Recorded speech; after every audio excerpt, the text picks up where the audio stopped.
My name is Daniel, and I thought I knew my brother Kevin better than anyone else in the world. We grew up together in suburban Phoenix, Arizona, sharing everything from childhood secrets to teenage dreams. But last winter, I discovered that the person I trusted most had been sabotaging my life for months, all while pretending to help me. It started in November, when the desert heat was finally giving way to cooler mornings, as I walked to yet another disappointing job interview. I had been unemployed for 4 months after being laid off from my accounting position at a mid-sized firm. The savings were running out, and my small apartment near Tempe was becoming harder to maintain each month. Kevin had always been the successful one in our family. 2 years older than me, he worked as a senior financial analyst at a major corporation in downtown Phoenix, lived in a sleek, high-rise apartment in Scottsdale, and seemed to have everything figured out. When I told him about my job search struggles over dinner at our usual Mexican restaurant on Camelback Road, his response seemed like a godsend. "Look, Danny," he said, using the nickname he'd called me since we were kids, "I know tons of people in the industry. Let me help you out. Send me your resume, and I'll forward it to some contacts who are always looking for good accountants." The relief I felt was immediate and overwhelming. Kevin had this network I could never access on my own, and he was offering to open doors for me. As we sat there under the warm patio lights, with the distant sounds of Phoenix traffic humming around us, I felt like my luck was finally changing.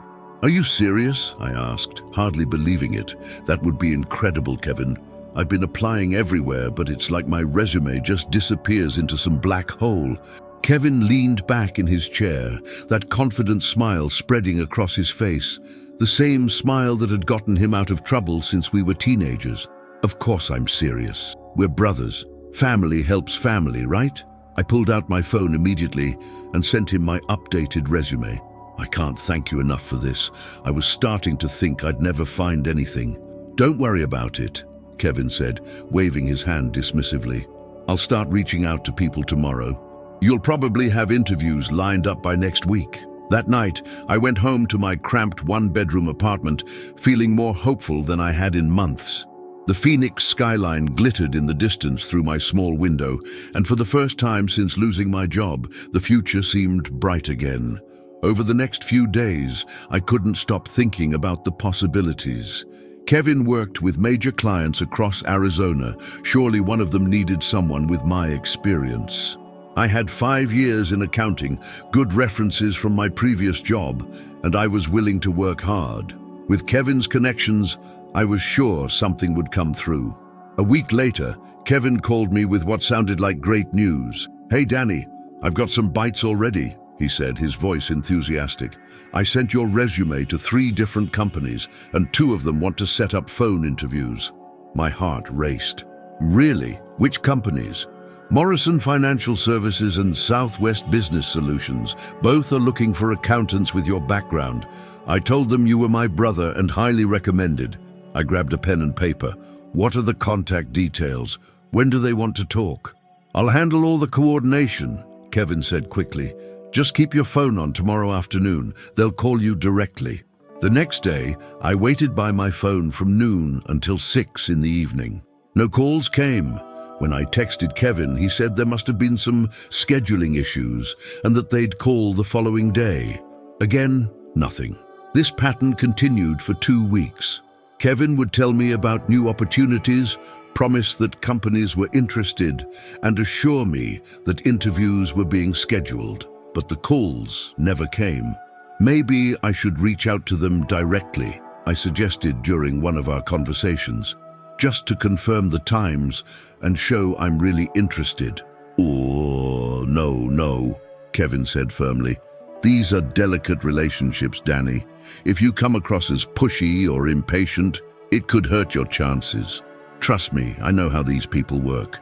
Let me handle it." I wanted to trust him. Kevin had never let me down before, and he understood the corporate world in a way I didn't.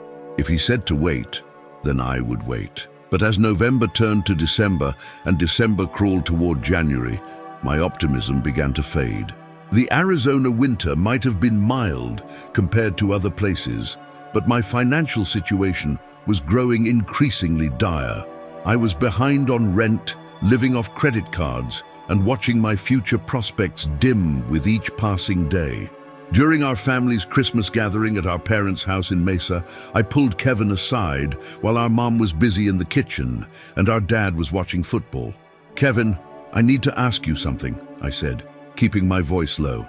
"It's been over a month since you started sending out my resume, and I haven't had a single actual interview. Are you sure these companies are really interested?" Kevin looked genuinely concerned, which made me feel guilty for even questioning him. "I know it's frustrating, Danny. The job market is just really competitive right now, especially with the holidays. A lot of companies put hiring on hold until after New Year's. But you said Morrison Financial and Southwest Business Solutions were ready to interview me. That was 3 weeks ago. There were some internal changes at both companies," Kevin explained, his tone patient and understanding. "Morrison had a hiring freeze and Southwest's HR department got restructured, but I've got feelers out with several other firms. January is going to be your month, I promise." I wanted to believe him. Standing there in our childhood home, surrounded by family photos and the familiar scents of our mother's Christmas cookies, it felt impossible that Kevin would lie to me. We were brothers. We had each other's backs. That's how it had always been. "I just feel so helpless," I admitted, "like I'm not doing enough to find work." Kevin put his hand on my shoulder, the gesture both comforting and confident. "You're doing everything right, Danny. Sometimes these things just take time. The right opportunity will come along, and when it does, you'll be ready for it." As we rejoined the family celebration, I felt reassured by Kevin's words. He had always been the practical one, the planner, the brother who thought 3 steps ahead. If he said January would be different, then it would be different. But deep down, a small voice was beginning to whisper doubts that I wasn't ready to acknowledge yet. January in Phoenix brought cooler mornings and the kind of clear, bright days that made the desert beautiful. But despite Kevin's promises, my job situation remained unchanged. As the month progressed, my suspicions grew stronger, fed by small inconsistencies that I could no longer ignore. It started with a casual conversation at a coffee shop in Scottsdale where Kevin and I met for our weekly check-in. The place was bustling with the usual mix of business people and college students, the aroma of fresh coffee mixing with the desert air flowing through the open doors. "So I heard back from Pinnacle Accounting Group," Kevin said, stirring sugar into his latte. "They're very interested, but they want to see some additional certifications before moving forward with an interview." I leaned forward, excited despite myself. "What kind of certifications? I can work on getting whatever they need." "And did some QuickBooks advanced certification and maybe a CPA prep course. Nothing too intensive, but they want to see you're serious about professional development." "That makes sense," I said, pulling out my phone. "What's the contact person's name there? I should probably email them directly to confirm what specific certifications they're looking for." Kevin's expression shifted almost imperceptibly, a brief tightening around his eyes that I might have missed if I hadn't been watching him so carefully. "Actually, the contact there is pretty particular about communication going through me.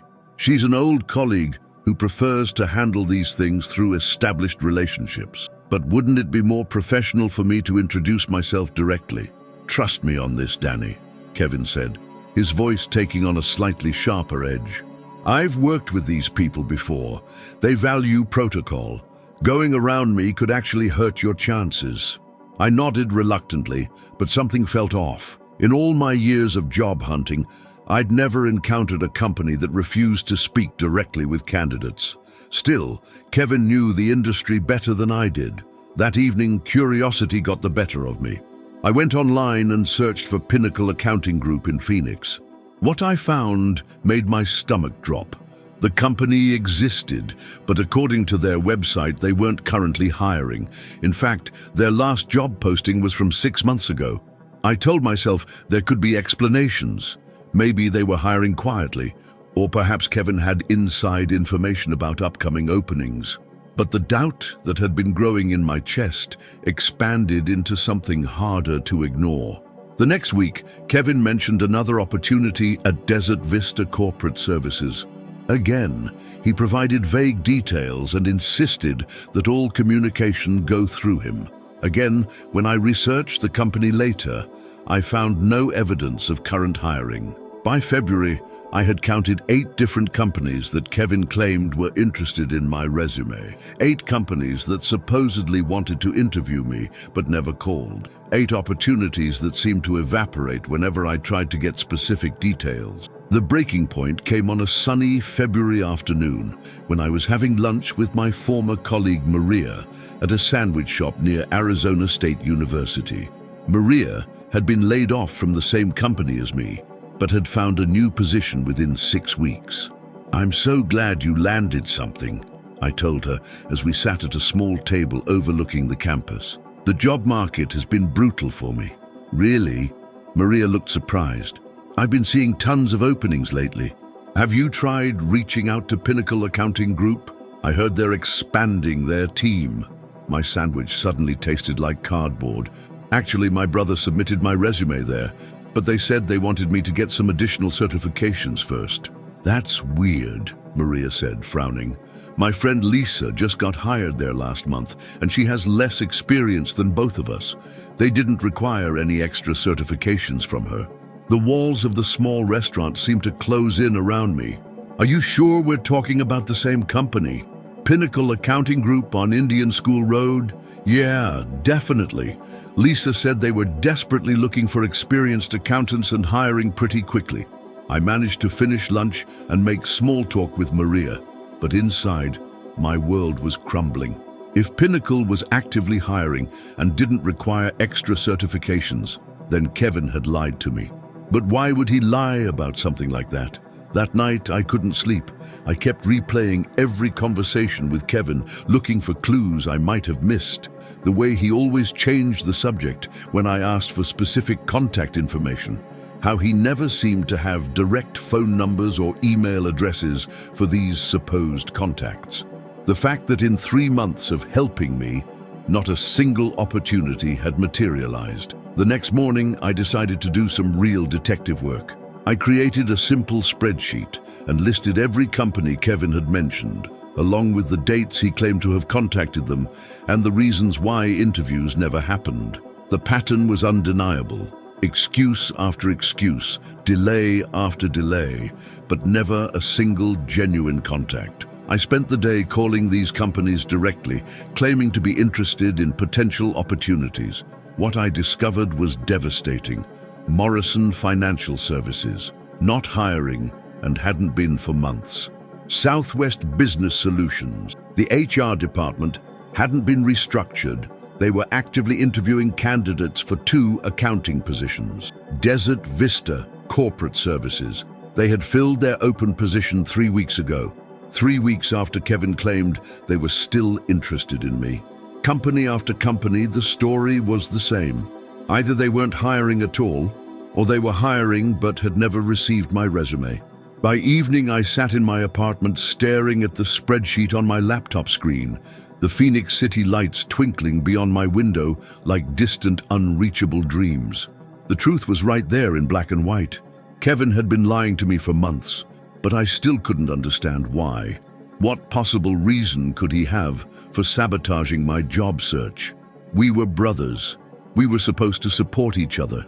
I called him that night, my hands shaking as I dialed his number. "Hey Danny, what's up?" His voice sounded normal, cheerful even. "Kevin, I need to ask you something, and I need you to be completely honest with me." "Of course. What's going on?" I took a deep breath. "I've been doing some research on the companies you've been contacting for me, and I'm finding some inconsistencies. Are you sure you've actually been sending my resume to these places?" There was a long pause. When Kevin spoke again, his voice had changed, become more guarded. "What kind of research?" "I called Morrison Financial Services directly. They said they haven't received any resumes recently and aren't currently hiring." "Danny, you need to understand that sometimes companies aren't forthcoming about their hiring plans, especially to random callers. What about Southwest Business Solutions? I interrupted. You said their HR department was restructured, but when I called, they said that never happened. In fact, they're actively interviewing people right now. Another pause, longer this time. Look, maybe there were some miscommunications. Kevin! My voice came out sharper than I intended. Did you actually send my resume to these companies or not? Of course I did. Why would you even question that? But something in his tone told me he was lying. My brother, the person I trusted most in the world, was lying to me about something that had been affecting my entire life for months. I want to believe you, I said quietly, but nothing adds up. Not a single interview, not a single callback, not even a rejection letter. It's like my resume disappeared into thin air. The job market is just really competitive right now, Danny. You can't take it personally. Then show me, I said, the words coming out before I could stop them. Show me the emails you sent. Show me the contact information for these people you've been reaching out to. The silence stretched so long I thought he might have hung up. When Kevin finally spoke, his voice was cold in a way I'd never heard before. I don't appreciate you questioning my integrity like this. I've been going out of my way to help you, and this is how you repay me. I'm not questioning your integrity, Kevin. I'm just trying to understand. You know what? Maybe you should handle your own job search from now on. Clearly you don't trust me to help you. The line went dead, leaving me staring at my phone in the sudden quiet of my apartment. The conversation had confirmed my worst fears, but it had also raised an even more troubling question. If Kevin wasn't actually helping me find work, what had he been doing with my resume all these months? The weeks following my confrontation with Kevin were among the loneliest of my life. The Phoenix spring was arriving early, with temperatures climbing into the 80s, but I felt cold inside. My brother wasn't speaking to me. My savings were nearly exhausted, and I was no closer to finding employment than I had been 4 months earlier. I threw myself into job searching with renewed determination, but now I was doing it entirely on my own. Without Kevin's supposed connections, I had to rely on online applications, networking events, and cold calls. It was humbling and exhausting, but at least I knew my efforts were real. During this time, I couldn't shake the feeling that there was more to Kevin's deception than I had uncovered. Late at night, staring at the ceiling of my small bedroom, I found myself wondering what he had actually been doing when he claimed to be sending out my resume. The question haunted me. The answer came in the most unexpected way. It was a Tuesday morning in mid-March when my phone rang. I didn't recognize the number, but desperate for any job-related call, I answered immediately. Hello, is this Daniel Martinez? The voice was professional, female, with a slight southern accent. Yes, this is Daniel. Hi, Daniel. This is Rebecca Thompson from Summit Consulting Group in Atlanta. I'm calling because we received your resume and cover letter last month, and we're interested in discussing a remote position that might be perfect for your background. I nearly dropped the phone. I'm sorry, could you repeat that? We received your application for our remote senior accountant position. I know it's been a few weeks since you applied, but we've been reviewing candidates carefully, and your experience really stands out. My heart was pounding. I'm sorry, but I think there might be some mistake. I never applied to your company. There was a pause. That's strange. I'm looking at your resume right here, along with a cover letter that's very enthusiastic about joining our team. It was sent from the email address danielmartinez.cpa@email.com. That wasn't my email address. I used daniel.martinez87@gmail.com for all my job applications. Ms. Thompson, I think someone may have sent you my information without my knowledge. Could you tell me exactly what email address it came from and when you received it? Certainly. It came from danielmartinez.cpa@email. Come on February 18th. The subject line was Application for Senior Accountant Position, Daniel Martinez. February 18th was 3 days after my confrontation with Kevin about the fake companies. Ms. Thompson, I need to ask you something that might sound strange. Do you have any record of who originally sent you my information? Any forwarding headers or anything like that? Actually, let me check. Yes, it looks like it was forwarded from another email address. The original sender was kmartinez.consulting@edgemail.com. Kevin Martinez. Kevin had created a fake email address in my name and was applying to jobs on my behalf, but applying to companies across the country that I would never be able to work for. Ms. Thompson, I'm so sorry, but I need to explain something. The person who sent you my resume is my brother, and he's been applying to jobs without my knowledge. I live in Phoenix and wouldn't be able to relocate to Atlanta. Oh my goodness, she said, her voice filled with concern. That's terrible. I'm so sorry you're dealing with that. After I hung up, I sat in my kitchen staring at my phone, trying to process what I had just learned. Kevin hadn't just been lying to me about sending my resume to local companies. He'd been actively applying to jobs I couldn't possibly take, using a fake email address in my name. But why? What was the point of sabotaging me in such an elaborate way? I spent the rest of the day creating new email accounts and searching for any trace of daniellemartinez.cpaemail.com online. What I found made me physically sick. The fake email address had been used to apply to dozens of jobs, companies in New York, Florida, California, Texas, Washington State. All positions I was qualified for, all companies I would never be able to work for due to distance. Some applications had been submitted as recently as the week before. Each application included a cover letter that sounded enthusiastic and professional, expressing strong interest in relocating. But they were all dead ends, applications to jobs I could never actually take, creating a trail of professional activity that led nowhere. As I dug deeper, I discovered something even worse. Kevin had also created fake social media profiles in my name on professional networking sites, profiles that made me look desperate and unprofessional. One LinkedIn profile listed my status as desperately seeking employment, will relocate anywhere. Another had posts complaining about the job market and expressing frustration with potential employers. The picture became clear. Kevin wasn't just preventing me from finding local work by lying about his connections. He was actively sabotaging my professional reputation online while simultaneously wasting the time of legitimate employers who might have been interested in my real applications.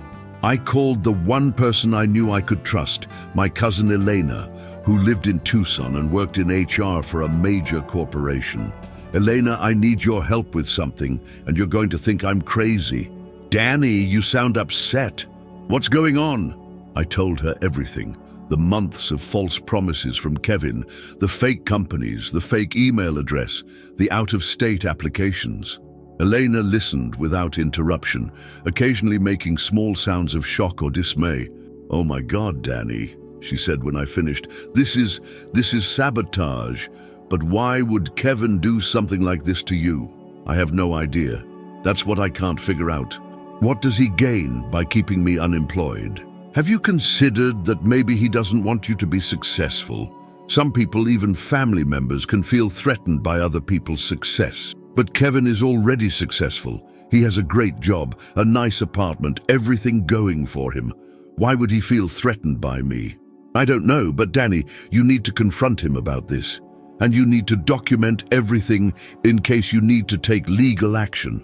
That evening, I compiled all my evidence, screenshots of the fake profiles, records of the out-of-state job applications, phone numbers for companies that could verify they had received my information from the fake email address. The pattern was undeniable and devastating. I also realized something else. For months, I had been limiting my own job search because I was relying on Kevin's supposed help. I had turned down networking opportunities, avoided applying to certain companies because Kevin said he had contacts there, and generally put my career in his hands. While he was sabotaging me, I was sabotaging myself by trusting him completely. The next morning, I drove to Kevin's office building in downtown Phoenix. The glass towers reflected the bright Arizona sun, and I could see people in business suits walking purposefully along the sidewalks, the kind of professional life I had been excluded from for months. I waited in the parking garage until I saw Kevin walking to his car after work. When he saw me approaching, his expression immediately became defensive. "Danny, what are you doing here? We need to talk. And this time, I want the truth." Kevin looked around the parking garage, as if checking for other people. "Look, I don't know what you think. I know about the fake email address," I said, cutting him off. "I know about the out-of-state applications. I know about the fake social media profiles. I know everything, Kevin." The color drained from his face. For a long moment we stood there in the echoing silence of the concrete garage, the weight of his deception hanging between us like a physical barrier. When he finally spoke, his voice was barely above a whisper. "How did you find out?" "A company called me, Summit Consulting Group in Atlanta. They wanted to interview me for a job I never applied for." Kevin leaned against his car, suddenly looking exhausted. "Danny, I can explain." "Then explain. Explain why you've been destroying my life for months while pretending to help me." But even as I demanded answers, I wasn't prepared for what Kevin was about to tell me. Kevin stared at the concrete floor of the parking garage for what felt like an eternity before finally looking up at me.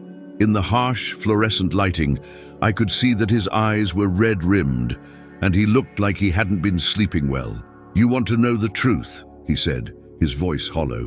"The truth is that I'm a fraud, Danny. Everything you think you know about my success, my job, my life, it's all falling apart." I felt the anger I had been carrying start to mix with confusion.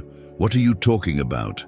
"I got fired 3 months ago," Kevin said, slumping against his BMW. "The company downsized, and I was one of the first to go. I've been pretending to go to work every day, sitting in coffee shops and libraries, applying for jobs and getting rejection after rejection." The revelation hit me like a physical blow. "You've been unemployed this whole time?" "Not the whole time. Just since December. But Danny, do you know how it feels to be the successful brother, the one everyone looks up to, and then suddenly have nothing? When you told me you lost your job, I was terrified that you'd find something before I did. I couldn't stand the idea of being the failure while you got back on your feet. So you sabotaged me?" My voice echoed in the empty garage. "You destroyed my chances of finding work because you were afraid I'd be more successful than you?" Kevin's face crumpled. "I know how it sounds. I know how horrible it is. At first I really was going to help you, but then I got fired, and I panicked. I thought if I could just keep you from finding something for a few weeks until I got back on my feet." "A few weeks? Kevin, it's been months. I'm about to lose my apartment. I've been living on credit cards and eating ramen for dinner because I couldn't afford anything else." "I know," he shouted, then immediately lowered his voice.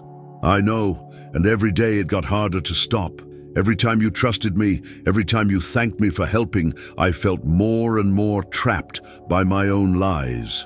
I leaned against the concrete pillar across from him, trying to process everything. The fake email address, the out-of-state applications. That wasn't just stalling, that was actively trying to ruin my reputation. I thought if you got calls from companies you couldn't work for, it would discourage you from looking too hard on your own. I thought you'd just wait for me to find you something local, but then you started getting suspicious, and I had to make it look like there was more activity. You created fake social media profiles that made me look desperate and unprofessional." Kevin covered his face with his hands. "I was desperate and unprofessional. I was projecting all my own fears onto you. Danny, I haven't slept more than a few hours a night in weeks. I've been drowning in debt, lying to everyone, including Mom and Dad. I kept thinking I could fix everything before anyone found out, but I just kept making it worse." Despite my anger, I could see that Kevin was genuinely suffering, but that didn't excuse what he had done to me. "Where have you been going every day? When you pretended to be at work?" "Coffee shops mostly. The library downtown. Sometimes I'd sit in my car in different parking lots and apply for jobs on my phone. I've probably applied to 200 positions in 3 months and gotten maybe 10 interviews. Nothing's worked out." "You could have told me," I said. "We could have helped each other look for work. Instead, you turned it into some sick competition where you had to keep me down to make yourself feel better." "I was ashamed," Kevin said, his voice breaking. "You've always looked up to me, Danny. Since we were kids, I was the responsible one, the one with the plan. How could I tell you that I was just as lost as you were? The anger I had been carrying began to shift into something more complex. I was still furious about the months of deception and sabotage, but I could also see the fear and insecurity that had driven Kevin's actions. What you did to me was cruel and selfish, I said, but it was also stupid. If you had just been honest, we could have networked together, shared leads, supported each other through this. I know that now. Kevin looked up at me with genuine remorse. Danny, I will do everything I can to fix this. I'll contact every company where I submitted fake applications and explain that it was a mistake. I'll help you rebuild your online professional presence. I'll use whatever connections I do have to help you find real opportunities. How do I know you won't lie to me again? Because I'm done lying. To you, to myself, to everyone. I'm going to tell Mom and Dad what happened. I'm going to be honest about my situation and ask for help instead of pretending I have everything figured out. We stood there in the parking garage as the evening shadows grew longer. Two brothers who had both been struggling, but only one of whom had known it. Despite everything Kevin had done, I could see that he was genuinely remorseful and committed to making things right. There's something else, Kevin said quietly. While I was pretending to help you, I did actually come across some legitimate opportunities that would be perfect for your background. I didn't pass them along because I was being selfish and horrible, but I still have the contact information. Real opportunities, local companies, 3 companies that are actively hiring and would be interested in someone with your experience. I know the HR managers personally from my previous job. If you're willing to let me help, really help this time, I can make those introductions. I studied my brother's face, looking for any sign that this was another manipulation. What I saw was exhaustion, shame, and genuine regret. Kevin, if you lie to me again, if you sabotage me in any way, we're done. Not just as brothers helping each other find work, but as brothers, period. Do you understand that? I understand. And Danny, I know I have no right to ask for forgiveness, but I need you to know that I never stopped loving you. What I did came from my own insecurities and fears, not from any lack of love or respect for you. Over the next 2 weeks, Kevin proved that his commitment to making amends was genuine. He spent hours helping me clean up the mess he had created online, contacting companies to withdraw fake applications and explain the situation. It was humiliating for him, but he did it without complaint. More importantly, he followed through on his promise about real opportunities. The 3 companies he mentioned were indeed legitimate, and his contacts were willing to interview me despite the unusual circumstances. The first interview was at Phoenix Financial Partners, a mid-sized accounting firm specializing in small business clients. Kevin had worked with their HR director, Jennifer Walsh, on several projects before his termination. Daniel, your brother explained the situation to me, Jennifer said as we sat in her office, overlooking the downtown Phoenix skyline. While I can't say I approve of what happened, I appreciate that he's taking responsibility for it and trying to make things right. I'm embarrassed about the whole situation, I admitted. But I want you to know that I'm serious about finding the right opportunity and rebuilding my professional reputation. Your resume and experience speak for themselves, Jennifer said. Kevin always spoke highly of your abilities, even when he was handling things poorly. We have a senior accountant position that would be perfect for your background. The interview went well, and by the end of the week I had a job offer.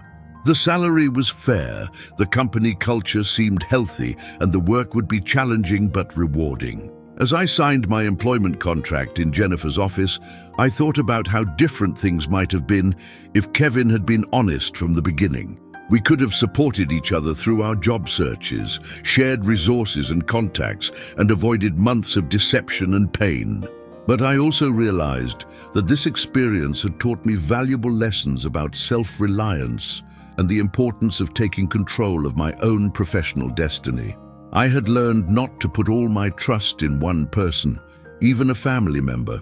and to always verify opportunities for myself. Kevin found employment 2 weeks after I started my new job, landing a consulting position with a smaller firm that offered room for growth. We began rebuilding our relationship slowly, with honest conversations about our insecurities, fears, and the competitive dynamics that had poisoned our brotherhood. 3 months later, we met for dinner at the same Mexican restaurant where Kevin had first offered to help me find work. The evening was warm, typical for Phoenix in late spring, and the patio was busy with the sounds of conversation and laughter. "I've been thinking a lot about what happened," Kevin said as we waited for our food. "About why I felt so threatened by your success. And what did you conclude?" "I think I built my identity around being the successful brother, the one who had everything figured out. When I lost that, I didn't know who I was anymore. Instead of facing that fear, I tried to keep you from succeeding so I wouldn't have to confront my own failures." "That's pretty insightful," I said. "But Kevin, success isn't a zero-sum game. My doing well doesn't take anything away from you. I know that now. I also know that real success isn't just about career achievements or how much money you make. It's about being honest, treating people with respect, and building relationships based on trust." As we talked, I realized that our relationship had actually become stronger than it had been before the crisis. The forced honesty had eliminated the superficial competition and allowed us to support each other as equals rather than as the successful brother and the struggling brother. "Duh, you know what the strangest part is?" I said as we finished dinner. "If you had just told me from the beginning that you were unemployed too, I think we both would have found jobs faster. We could have shared contacts, practiced interviews together, held each other accountable. I know, and Danny, I promise that if either of us ever faces unemployment again, we'll handle it differently. No more competition, no more deception, just brothers helping brothers." 6 months later, I was thriving in my new role at Phoenix Financial Partners and had even been promoted to a team lead position. Kevin was doing well at his consulting firm and had started taking evening classes to expand his skill set. We had both learned to be more open about our struggles and more supportive of each other's successes. The experience taught me that sometimes the people closest to us can hurt us the most, not out of malice, but out of their own fear and insecurity. It also taught me the importance of forgiveness, not just forgiving Kevin for his betrayal, but forgiving myself for being so trusting that I put my entire career in someone else's hands. Most importantly, I learned that authentic relationships require honesty, even when that honesty is uncomfortable or embarrassing. Kevin and I had built our adult relationship on a foundation of assumed roles and unspoken competition. Once we stripped that away and started relating to each other as equals, we discovered a deeper, more genuine brotherhood. As I sit here now, reflecting on those difficult months, I'm grateful for the hard lessons learned. My career is back on track. My relationship with Kevin is stronger than ever, and I have a much clearer understanding of my own worth and capabilities. The experience also made me more empathetic to others who are struggling with employment or family relationships. I volunteer now with a local job seekers support group, helping people navigate the challenges of unemployment while maintaining their dignity and relationships. Kevin and I still meet for dinner regularly at that same Mexican restaurant on Camelback Road. But now our conversations are built on honesty and mutual support rather than hidden agendas and false promises. Sometimes I wonder what would have happened if that HR director from Atlanta had never called me. Would Kevin have continued his deception indefinitely? Would I have eventually given up on finding work altogether? The thought is both terrifying and motivating. It reminds me how important it is to take control of your own destiny rather than relying entirely on others, even those you trust most. The desert sunset painted the Phoenix sky in brilliant oranges and purples as Kevin and I walked to our cars after our most recent dinner together. The warm evening air carried the scent of blooming desert flowers, and the city lights were just beginning to twinkle in the gathering darkness. "You know what's funny?"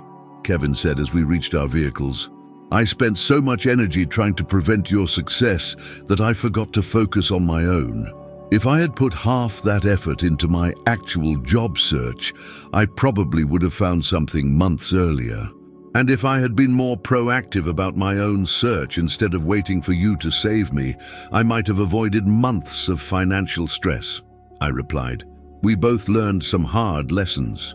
The important thing is that we learned them, Kevin said, and that we're both in a better place now, professionally and personally. As I drove home through the familiar streets of Phoenix, past the desert landscaping and Spanish-style architecture that had become the backdrop to this difficult chapter of my life, I felt a deep sense of gratitude. Not gratitude for the betrayal itself, but for the growth and understanding that had emerged from it. My apartment, the same small place where I had spent so many sleepless nights worrying about my future, now felt like a stepping stone rather than a trap. I was saving money again, building toward bigger goals, and most importantly, I had regained confidence in my own abilities. The experience had also changed how I approached relationships in general. I was more direct about my needs and expectations, more willing to verify information independently, and more careful about putting complete trust in any single person. But I hadn't become cynical or closed off. Instead, I had learned to build relationships based on mutual respect and honest communication. At work, I found that my experience with unemployment and betrayal had made me a more empathetic manager and colleague. When I saw someone struggling or when team dynamics became competitive in unhealthy ways, I was quick to address the issues directly rather than letting them fester. One evening, about 8 months after starting at Phoenix Financial Partners, I was working late when I received a call from a number I didn't recognize. Daniel Martinez? Yes, this is Daniel. Hi, this is Marcus Chen from Desert Ridge Accounting Services. I hope you don't mind me calling. I got your number from Jennifer Walsh at Phoenix Financial Partners. She speaks very highly of you. I smiled, remembering how Jennifer had given me my second chance, despite the complicated circumstances. How can I help you, Marcus? We're a growing firm, and we're looking for someone with your experience to head up our new client services division. It would be a significant step up in responsibility and compensation. Would you be interested in hearing more about the opportunity? As Marcus described the position, I felt excitement building.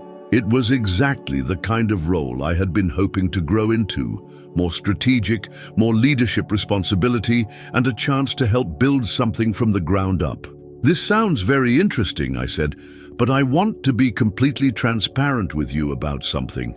Last year, I went through a difficult period where someone was submitting job applications on my behalf without my knowledge. You may have received some confusing or unprofessional communications with my name on them.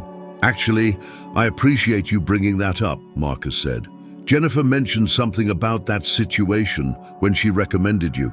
She said it showed your integrity that you were upfront about it and worked to fix the problems it caused. I want to make sure there are no surprises, I continued. If you decide to move forward with an interview, I can provide you with documentation about what happened and references who can speak to my actual character and work ethic. Daniel, the fact that you're bringing this up proactively tells me everything I need to know about your character.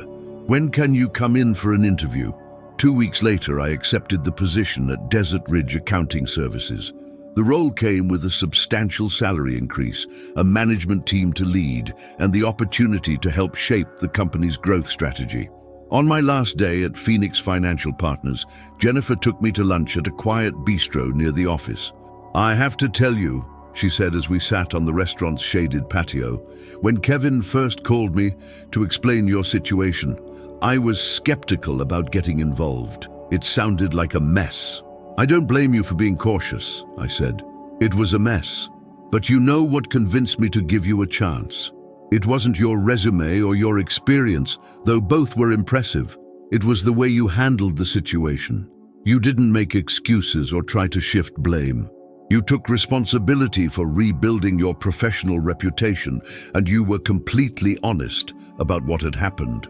I learned that honesty, even when it's uncomfortable, is always better than deception in the long run. That's a lesson a lot of people never learn, Jennifer said. I have no doubt you'll be successful in your new role.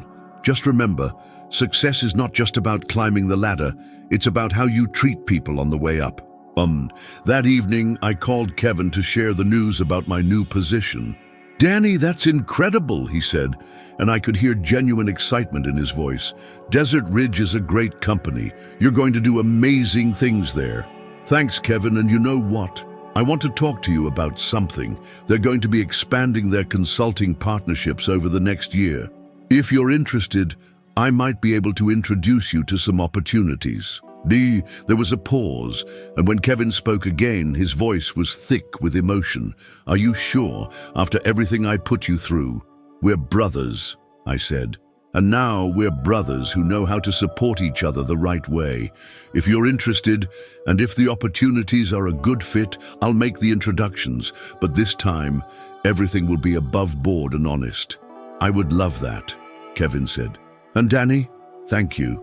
Not just for this, but for forgiving me and giving us a chance to rebuild our relationship." As I settled into my new role at Desert Ridge Accounting Services, I often reflected on the journey that had brought me there. The months of unemployment, the betrayal, the financial stress, and the slow process of rebuilding trust. It had all been painful, but it had also been transformative. I had learned to advocate for myself professionally, to verify opportunities independently, and to build relationships based on mutual respect rather than assumed loyalty. I had discovered reserves of resilience and determination I didn't know I possessed. Most importantly, I had learned that forgiveness doesn't mean forgetting or excusing harmful behavior. It means choosing to move forward in a way that allows for growth and positive change. Kevin had made serious mistakes that affected my life profoundly, but he had also taken responsibility for those mistakes and worked genuinely to make amends. 1 year after starting at Desert Ridge, I was promoted again, this time to Vice President of Client Services. The company had grown significantly, and I had played a key role in that growth. My team respected me, my clients trusted me, and I felt confident in my professional abilities in a way I never had before. Kevin, meanwhile, had built a successful independent consulting practice. True to my word, I had introduced him to several potential clients when appropriate opportunities arose, but he had earned their business through his own skill and professionalism. On the anniversary of that phone call from Atlanta that had exposed Kevin's deception, we met for dinner at our usual spot. The restaurant was busy with the evening crowd, and the familiar sounds of conversation and clinking glasses created a comfortable backdrop for our conversation. "It's been exactly 1 year since everything came to light," I said, as we waited for our food. "Has it really been that long?" Kevin asked. "In some ways it feels like yesterday, and in other ways it feels like a lifetime ago." "I've been thinking about writing down the whole story," I said. "Not to embarrass you or dwell on the past, but because I think other people might benefit from hearing about what we went through." Kevin considered this for a moment. "You know, I think that's a good idea. If our experience can help someone else avoid making the same mistakes I made, or help someone else recognize when they're being sabotaged, then something positive will have come from all the pain I caused." "It's not just about the mistakes, though," I said. "It's also about the recovery. About how relationships can be rebuilt when both people are committed to honesty and change. What would you want people to take away from the story?" I thought for a moment, watching the last light of the desert sunset fade behind the Phoenix skyline. "I think I'd want them to understand that trust is precious and fragile, but that it can be rebuilt if both people are willing to do the work. I'd want them to know that it's possible to forgive someone without excusing their behavior, and that sometimes the most important growth comes from the most difficult experiences. And I'd want them to know," Kevin added, "that insecurity and fear can make us do terrible things to people we love, but that it's never too late to take responsibility and make things right." As we finished dinner and prepared to go our separate ways, I felt a deep sense of contentment. My career was thriving, My relationship with Kevin was stronger than it had ever been, and I had learned valuable lessons about resilience, forgiveness, and the importance of honest communication. The betrayal that had once seemed like the end of my world had actually been the beginning of a new chapter, one built on authenticity, self-reliance, and genuine mutual support. Sometimes the most painful experiences teach us the most valuable lessons, and sometimes the people who hurt us the most can also teach us the most about grace and redemption. As I drove home through the twinkling lights of Phoenix, I felt grateful for the journey. All of it, even the parts that had been difficult to endure. The experience had made me stronger, wiser, and more compassionate, and it had ultimately led to a life that was more authentic and fulfilling than anything I had imagined before. The desert air was warm and clear, filled with the promise of tomorrow's possibilities, and for the first time in a long time, I felt completely at peace with my past and excited about my future. 2 years have passed since that devastating discovery in the parking garage, and my life has transformed in ways I never could have imagined. The lessons learned from Kevin's betrayal continue to shape how I approach both my professional and personal relationships, creating a foundation of authenticity that has enriched every aspect of my existence. Desert Ridge Accounting Services has become one of Phoenix's fastest-growing firms, and my role as vice president has evolved into something even more meaningful. Last month, the company's founder, Sarah Mitchell, approached me with an unexpected proposition during our quarterly leadership meeting. "Daniel, I've been watching your work for the past 2 years," she said, as we sat in her corner office overlooking the Camelback mountain range. "Your leadership, your integrity, your ability to build genuine relationships with both clients and team members, it's exactly what this company needs as we plan for the future." I leaned forward, intrigued by her serious tone. "What are you thinking, Sarah?" "I'm thinking about succession planning. I'm 58 years old, and while I'm not ready to retire tomorrow, I want to start grooming someone to eventually take over the company. Someone who shares my values and has demonstrated the kind of character that will preserve what we've built here." The conversation that followed was surreal. Sarah outlined a 5-year plan that would gradually transition more ownership and decision-making authority to me, ultimately leading to my becoming the company's president and majority owner. It was an opportunity beyond my wildest dreams, made possible by the very experiences that had once seemed like they would destroy my career. "Sarah, I'm honored that you'd consider me for something like this," I said, still processing the magnitude of what she was proposing. "But I need to be completely transparent with you about my past. You know about the situation with my brother and the fake job applications, but there are details about how that experience affected me that I think you should understand." "I'm listening," she said, settling back in her chair. I told her about the months of self-doubt, the financial struggles, the way the betrayal had initially made me question my own judgment and abilities. I explained how the experience had taught me to be more vigilant about verifying information and building redundant support systems, but also how it had made me more empathetic to others facing professional or personal crises. "Daniel," Sarah said when I finished, "those experiences didn't disqualify you for this opportunity. They prepared you for it. The fact that you can talk about them openly, that you learned from them and used them to become a better leader and person, tells me everything I need to know about your character." That evening, I called Kevin to share the incredible news. His response was immediate and enthusiastic. "Danny, that's absolutely amazing. I'm so proud of you and so happy that all your hard work and integrity are being recognized like this." "Thanks, Kevin.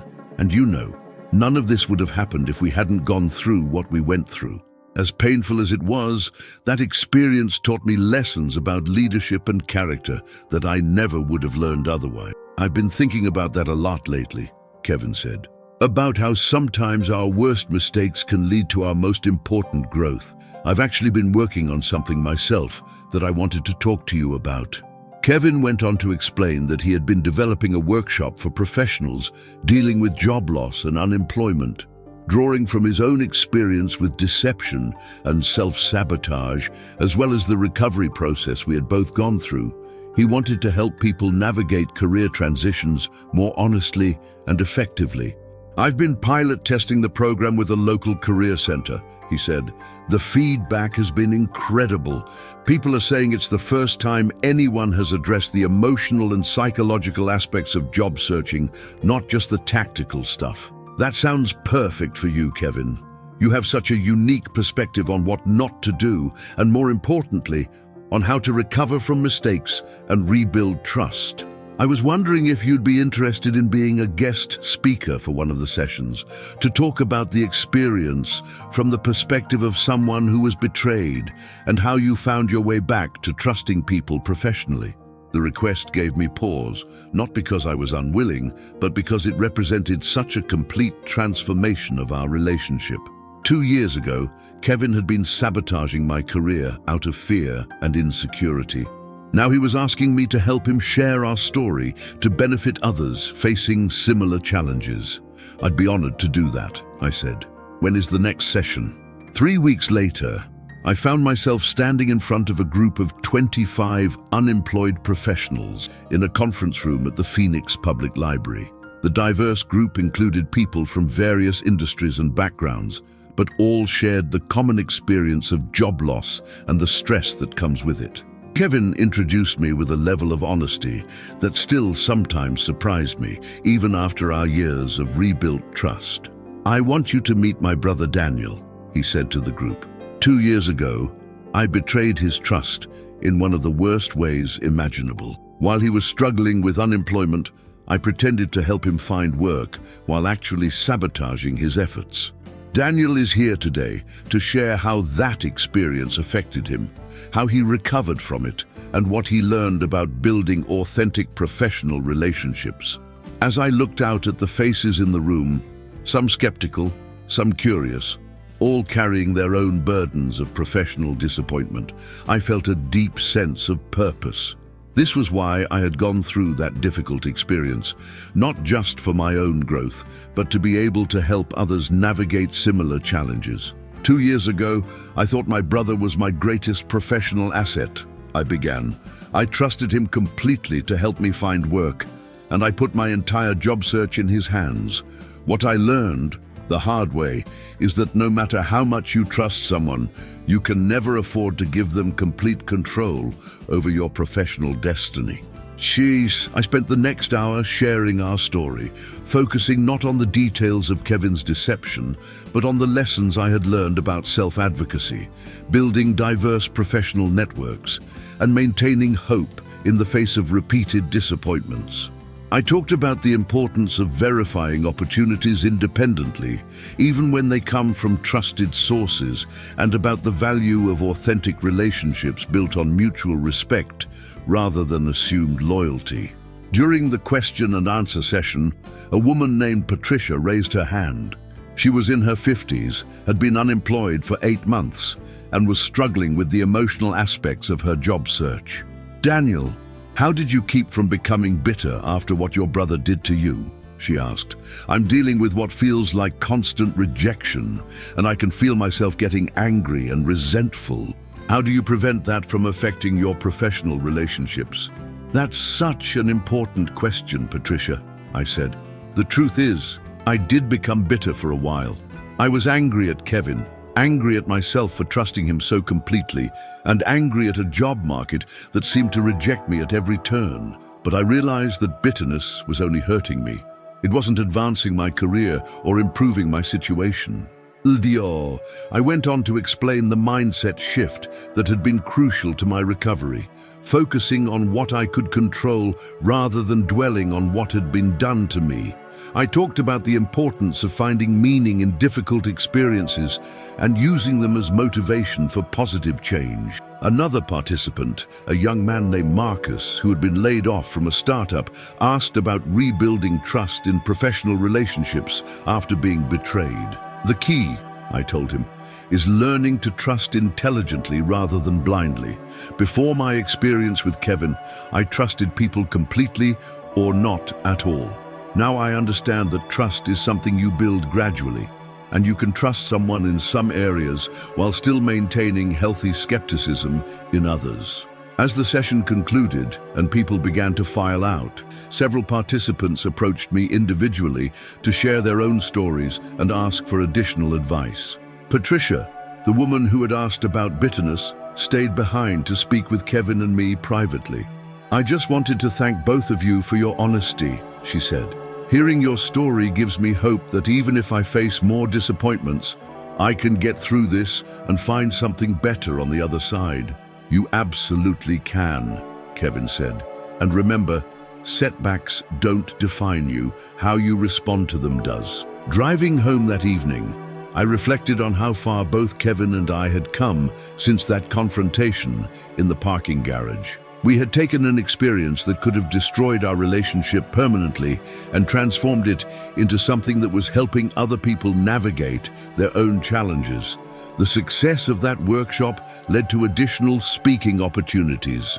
Over the following months, I was invited to address groups at career centers, professional associations, and even corporate leadership conferences. Each time I shared our story, I was struck by how universal the themes were: the dangers of blind trust, the importance of authentic relationships, and the possibility of redemption and growth even after serious betrayals. One particularly meaningful engagement was at Arizona State University's business school, where I spoke to a group of graduate students about professional relationships and career development. After my presentation, a young woman named Jessica approached me with a question that reminded me of my younger self. "Mr.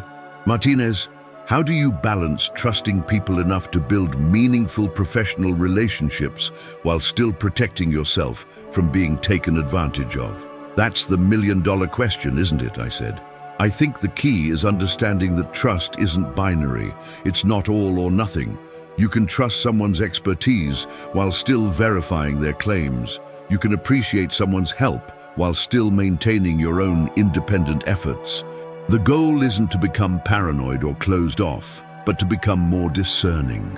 I shared with her some practical strategies I had developed, always maintaining multiple avenues for any important goal, asking for specific details when someone offers to help, and never being afraid to verify information independently. But I also emphasized the importance of remaining open to genuine relationships and not letting past betrayals prevent future connections. As my speaking engagements continued, I began to see patterns in the questions people asked and the challenges they faced. This led me to start writing a book about professional relationships, trust, and recovery from career setbacks. The project became a way to organize and share the lessons Kevin and I had learned, while also providing practical guidance for others facing similar situations. The book, titled Rebuilding Trust: Lessons from Betrayal and Recovery in Professional Life, was published 18 months later. While it wasn't a bestseller, it found its audience among career counselors, HR professionals, and individuals navigating complex workplace relationships. The most rewarding aspect was receiving emails from readers who said the book had helped them handle difficult situations or rebuild after professional disappointments. Kevin, meanwhile, had expanded his workshop program into a full-fledged consulting practice focused on career transition coaching. His unique perspective on the psychological aspects of job searching, combined with his hard-earned wisdom about honesty and accountability, made him highly sought after by both individuals and organizations dealing with layoffs and restructuring. One evening, about 6 months after my book was published, Kevin and I were having dinner at a new restaurant in downtown Phoenix when he brought up something that had been on his mind. "Danny, I've been thinking about Mom and Dad lately, and how we never really told them the full story of what happened between us. Our parents knew that Kevin had lost his job and that we had both struggled with unemployment, but we had never shared the details of his deception or the process of rebuilding our relationship. They assumed we had simply helped each other through a difficult time, which was true in its way, but incomplete. Do you think we should tell them?" I asked. "I think I should tell them," Kevin said. Not because I want to burden them with guilt or worry, but because I think there's value in them, understanding how we worked through such a serious breach of trust. They've always been proud of our relationship as brothers, and I think they'd be even prouder if they knew what we'd overcome. The conversation with our parents took place the following weekend at their house in Mesa. We sat on their back patio as the sun set behind the mountains, and Kevin told them the complete story with the same honesty he had shown in his workshops and consulting sessions. Our mother was quiet for a long time after Kevin finished speaking. When she finally responded, her words surprised both of us. "Kevin, I'm disappointed in the choices you made," she said, "but I'm proud of the man you became after making them. And Daniel, I'm proud of how you handled such a difficult situation with grace and wisdom." Our father, who had always been more reserved with his emotions, was equally thoughtful in his response. "What impresses me most is that you both learned something valuable from this experience, and now you're using what you learned to help other people. That's what family is supposed to do: support each other through difficulties and grow stronger together." That conversation marked another milestone in our ongoing process of healing and growth. It also reinforced something I had come to understand about authenticity. The more honest we are about our struggles and failures, the more meaningful our relationships become. As I write this, it's been over 2 years since that phone call from Atlanta that exposed Kevin's deception. In that time, I've been promoted twice, published a book, spoken to thousands of people about trust and professional relationships, and built a life based on authentic connections and mutual respect.